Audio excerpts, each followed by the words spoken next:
ನಾಡಹಬ್ಬ ದಸರಾಗೆ ಇನ್ನೇನು ಕೆಲ ದಿನಗಳಷ್ಟೇ ಬಾಕಿ ಉಳಿದಿದೆ. ಈಗಾಗಲೇ ಕಾಡಿನಿಂದ ಗಜಪಡೆ ಕೂಡ ಮೈಸೂರಿಗೆ ಆಗಮಿಸಿದೆ. ಅರಮನೆಯ ಆವರಣದಲ್ಲಿ ದಸರಾ ಸಿದ್ಧತೆ ಭರದಿಂದ ಸಾಗ್ತಾ ಇದೆ. ಈ ಮಧ್ಯೆ ದಸರಾ ಉದ್ಘಾಟನೆಯೇ ಜಟಾಪಟಿಗೆ ಕಾರಣವಾಗಿದೆ. ದಸರಾ ಉದ್ಘಾಟನೆ ದಂಗಲ್ ಕಿಡಿ ಹೊತ್ತಿಕೊಳ್ಳಲಿಕ್ಕೆ ಕಾರಣವಾಗಿದ್ದು ಸರ್ಕಾರದ ಆ ಒಂದು ನಿರ್ಧಾರ. ನಿಮಗೆಲ್ಲ ಗೊತ್ತೇ ಇರುವಂತೆ ಈ ಬಾರಿ ದಸರಾ ಉದ್ಘಾಟಕರಾಗಿ ಸರ್ಕಾರ ಆಯ್ಕೆ ಮಾಡಿರುವುದು ಬಾನು ಮುಸ್ತಾಕ್ರನ್ನ. ಬಾನು ಮುಸ್ತಾಕ್ ಯಾರು ಅಂತ ನಿಮ್ಗೆ ಆಲ್ರೆಡಿ ಗೊತ್ತೇ ಇದೆ. ಸಾಹಿತ್ಯ ಲೋಕದ ಆಸ್ಕರ್ ಅಂತಾನೆ ಕರೆಯಲ್ಪಡುವಂತಹ ಬೂಕರ್ ಪ್ರಶಸ್ತಿಯ ವಿಜೇತೆ ಅಂತ ಹೇಳಿ. ಈಗ ಬಾನು ಮುಸ್ತಾಕ್ ದಸರಾ ಉದ್ಘಾಟನೆ ಮಾಡೋದು ಬೇಡ ಎನ್ನುವಂತಹ ಕೂಗು ಜೋರಾಗಿ ಎದ್ದಿದೆ. ಬಾನು ಮುಸ್ಲಿಂ ಮಹಿಳೆ ಅಂತ ವಿರೋಧವನ್ನ ಮಾಡ್ತಾ ಇದ್ದಾರೆ. ಮುಸ್ಲಿಂ ಆದ್ರೆ ಏನಂತೆ, ದಸರಾ ಉದ್ಘಾಟನೆ ಮಾಡಬಾರ್ದು ಅಂತ ಹೇಳಿ ನಿಯಮ ಏನಾದ್ರೂ ಇದೆಯಾ ಅಂತೆಲ್ಲ ಸಾವಿರಾರು ಜನ ಪ್ರಶ್ನೆಯನ್ನ ಮಾಡ್ತಾ ಇದ್ದಾರೆ. ಖಂಡಿತ ಇಲ್ಲ ಸ್ವಾಮಿ, ಆ ರೀತಿಯ ಯಾವುದೇ ನಿಯಮ ಇಲ್ಲ. ಬಾನು ಮುಸ್ಲಿಂ ಅನ್ನುವಂತಹ ಕಾರಣಕ್ಕೆ ಯಾರು ಕೂಡ ವಿರೋಧವನ್ನ ವ್ಯಕ್ತಪಡಿಸ್ತಾ ಇಲ್ಲ. ಈ ಹಿಂದೆ KS ನಿಸಾರ್ ಅಹಮದ್ ನಾಡ ಹಬ್ಬವನ್ನ ಉದ್ಘಾಟನೆ ಮಾಡಿದಾಗ ಯಾರೂ ಕೂಡ ಇದರ ಬಗ್ಗೆ ವಿವಾದವನ್ನು ತೆಗೆದಿಲ್ಲ. ಆದ್ರೆ ಈಗ ಬಾನು ವಿರುದ್ಧ ಪ್ರತಿರೋಧದ ಕೂಗು ಮೊಳಗಲಿಕ್ಕೆ ಕಾರಣ ಏನು ಅಂತ ನೋಡೋದಾದ್ರೆ, ಬಾನು ಮುಸ್ತಾಕ್ ಸಾಹಿತ್ಯದ ಮೂಸುಕಿನಡಿ ಮರೆ ಮಾಡಿರುವಂತಹ ಮತಾಂಧತೆಯ ಮನಸ್ಥಿತಿ.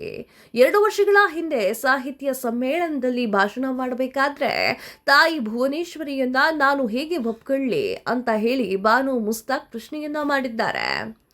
ಕನ್ನಡವನ್ನ ಭುವನೇಶ್ವರಿ ದೇವಿಯನ್ನಾಗಿ ಮಾಡಿದ್ದೀರಿ.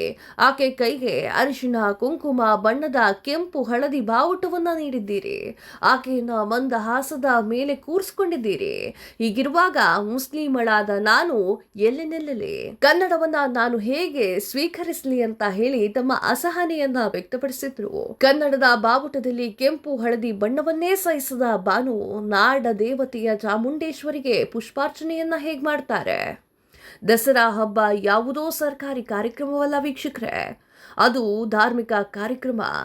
ಯಾರಿಗೆ ಹಿಂದೂ ಧಾರ್ಮಿಕ ಆಚರಣೆಯಲ್ಲಿ ನಂಬಿಕೆ ಇಲ್ಲವೋ, ಆ ಆಚರಣೆಗಳನ್ನ ಸಹಿಸಿಕೊಳ್ಳಲು ಸಾಧ್ಯವಿಲ್ಲವೋ ಅಂತವರನ್ನೇ ದಸರಾ ಉದ್ಘಾಟಕರಾಗಿ ಆಹ್ವಾನ ನೀಡೋದು ಎಷ್ಟರ ಮಟ್ಟಿಗೆ ಸರಿ? ಇಸ್ಲಾಂನಲ್ಲಿ ಮೂರ್ತಿ ಪೂಜೆಯನ್ನು ಕೂಡ ವಿರೋಧಿಸಲಾಗುತ್ತೆ.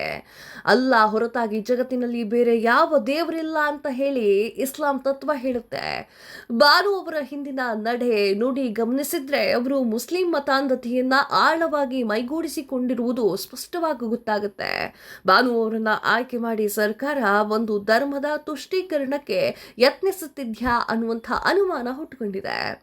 ಇಲ್ಲಿ ಗಮನಿಸಬೇಕಾಗಿರುವಂತಹ ಮತ್ತೊಂದು ಅಂಶವಿದೆ ವೀಕ್ಷಕರೇ. ಬೂಕರ್ ಪ್ರಶಸ್ತಿ ಬಂದಿದ್ದು ದೀಪಾ ಬಸ್ತಿಯವರ ಅನುವಾದಿತ ಕೃತಿಗೆ ಹೊರತು ಬಾನು ಅವರ ಮೂಲ ಕೃತಿಗಲ್ಲ.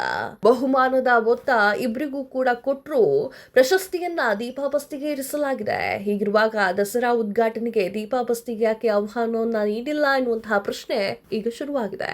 ಇದನ್ನೆಲ್ಲ ನೋಡ್ತಾ ಇದ್ರೆ ಬಹುಶಃ ಕಾಂಗ್ರೆಸ್ ಸರ್ಕಾರಕ್ಕೆ ವಿವಾದ ರಹಿತ ದಸರಾ ಮಾಡುವ ಮನಸ್ಸಿಲ್ಲದಂತೆ ಕಾಣಿಸ್ತಾ ಇದೆ. ಒಂದ್ ಕಡೆ ಸಿಎಂ ಸಿದ್ದರಾಮಯ್ಯ ಸುತ್ತಮುತ್ತಲೇ ಸುಳಿದಾಡುವಂತಹ ಎಡಚರ ಗುಂಪು ಮಹಿಷ ದಸರಾ ಹೆಸರಿನಲ್ಲಿ ಚಾಮುಂಡಿ ಬೆಟ್ಟದಲ್ಲಿ ಅಪಚಾರವನ್ನ ಎಸಗಿದ್ರೆ, ಮತ್ತೊಂದ್ ಕಡೆ ಸರ್ಕಾರ ವಿವಾದದ ಕಳಂಕವನ್ನ ಹೊತ್ಕೊಂಡವರನ್ನ ದಸರಾ ಉದ್ಘಾಟನೆಗೆ ಆಹ್ವಾನಿಸಿ ನಾಡ ಹಬ್ಬವನ್ನ ಗೊಂದಲದ ಗೂಡಾಗಿಸಿದೆ.